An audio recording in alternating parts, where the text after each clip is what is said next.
Hello, my friends. Welcome to the Electric Viking. Fantastic to see you here, and thank you for subscribing. That means a lot to me, and I really appreciate your support on the channel.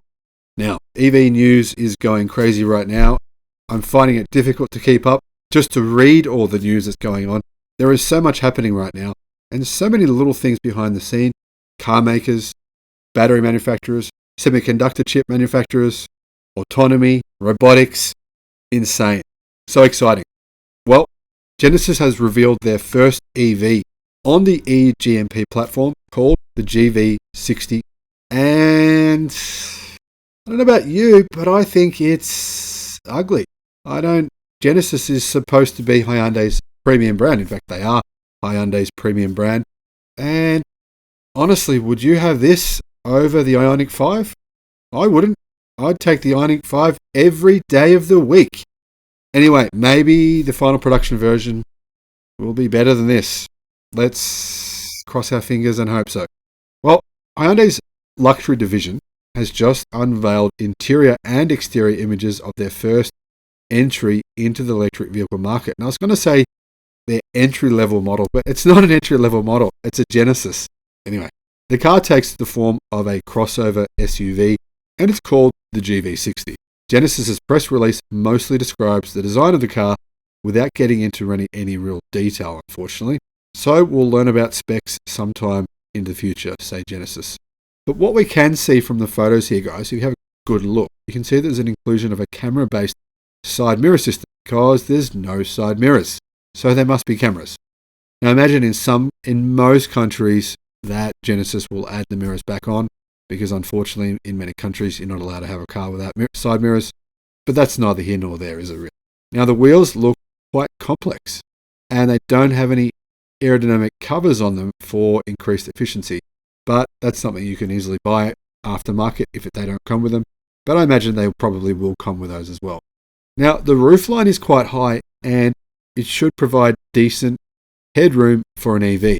But it slopes down at the rear pretty dramatically, and you're probably wondering, why is this done on so many cars? I mean, the Model Y looks a bit like this. The Ford Mach-E also looks a bit like this. There's quite a number of different EVs with this sloping rear roofline.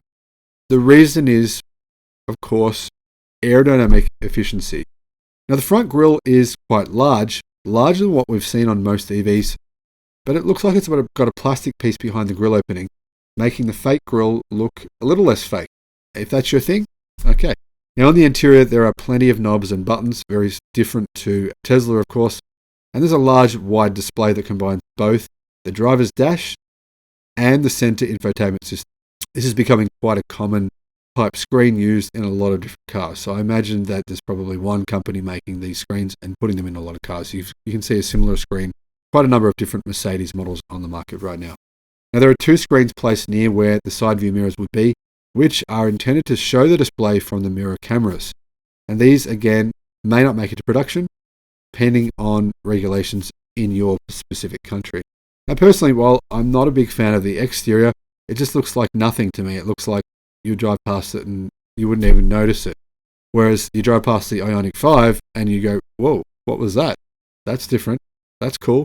But I have to say, the interior is much better. I don't really like the steering wheel. I don't know about you guys. Tell me in the comments, what do you think of the steering wheel? I think it looks a little unbalanced, like it's sort of too big through the middle there. Those areas where the buttons are, I think they could shrink that area down more and it would look better. But I do like the screen. I think the screen is good. And in general, I think the interior looks really, really quite nice, quite minimalistic. It's like a really good balance between minimalist and still having enough buttons where you might want to use buttons for certain things. So well done on the interior here, guys. Genesis, you've nailed the interior. Now fix the exterior.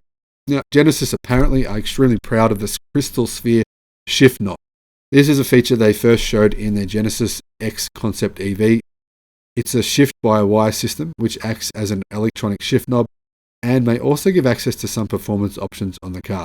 I personally have no idea how it works, and I don't really care. To be honest, it means nothing to me. To me, the way you shift your car, drive, reverse, park, there's not a lot going on there. There's not a lot of differentiation, I don't think. Anyway, There's a significant space underneath the center console and between the seats, which should be a good place to store a handbag or some kind of bag, something like that.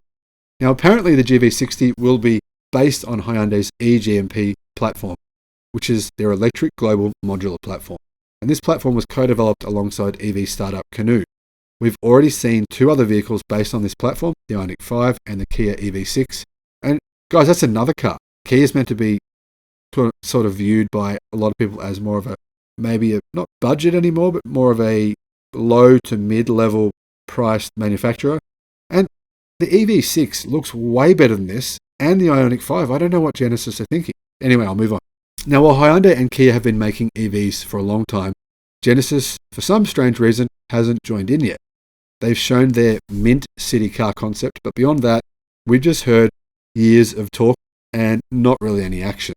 In 2017, Genesis said they'd have an electric sedan by 2021, and last year they said they'd have an electric SUV for 2021.